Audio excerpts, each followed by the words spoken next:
I now read for you chapter 1, section 2. Actually, he looked up at the hole the laurel had left. He saw the hole silently healing with the foam of a cloud like a breaker. Then he saw the swift crossing the cloud surf, a small thing from its home, confused by the waves of blue hills. A thorn vine gripped his heel. He tugged it free. Around him, other ships were shaping from the saw. With his cutlass, he made a swift sign of the cross, his thumbs touching his lips, while the heights rang with axes. He swayed back the blade and hacked the limbs from the dead god, knot after knot, wrenching the severed veins from the trunk as he prayed. Tree, you can be a canoe, or else you cannot. The bearded elders endured the decimation of their tribe without uttering a syllable of that language they had uttered as one nation.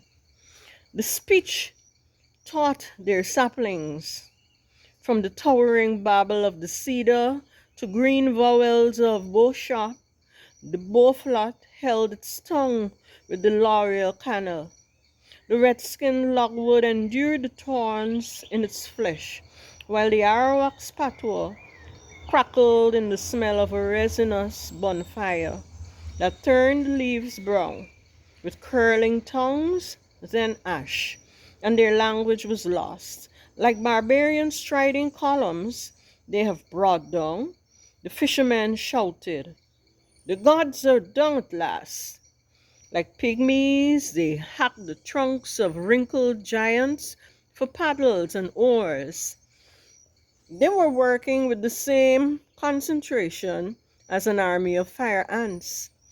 But vexed by the smoke for defaming their forest, blow darts of mosquitoes kept needling Achilles' trunk.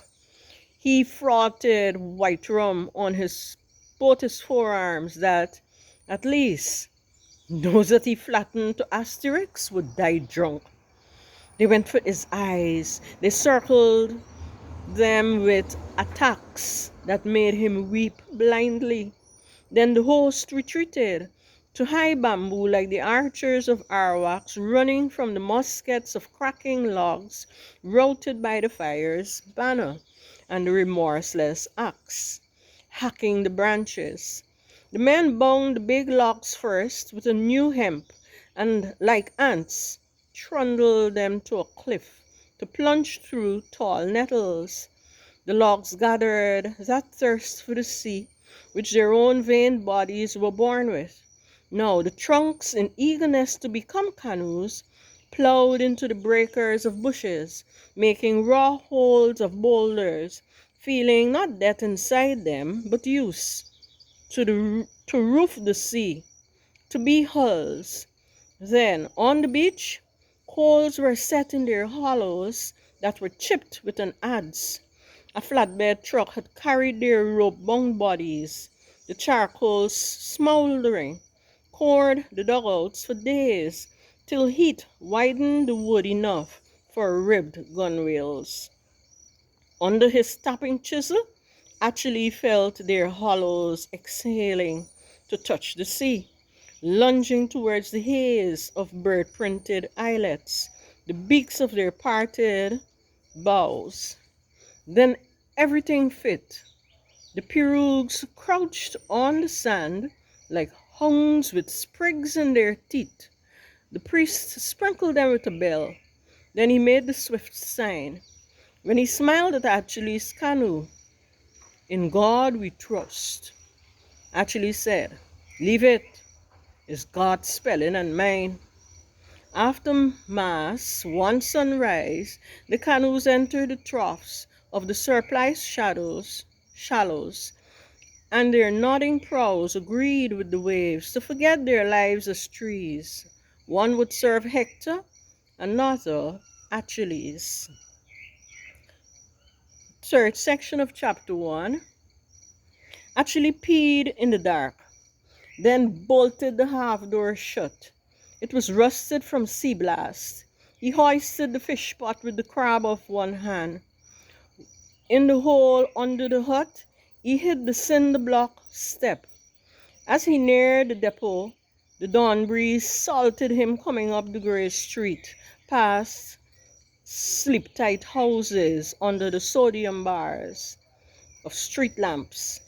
To the dry asphalt scraped by his feet, he counted the small blue sparks of separate stars.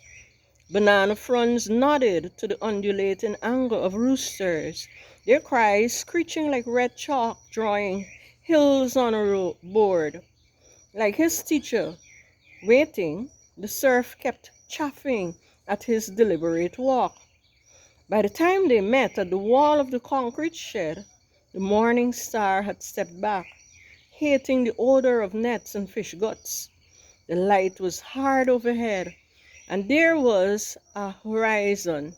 He put the net by the door of the depot, then washed his hand in its basin. The surf did not raise its voice. Even the ribbed hounds around the canoes were quiet.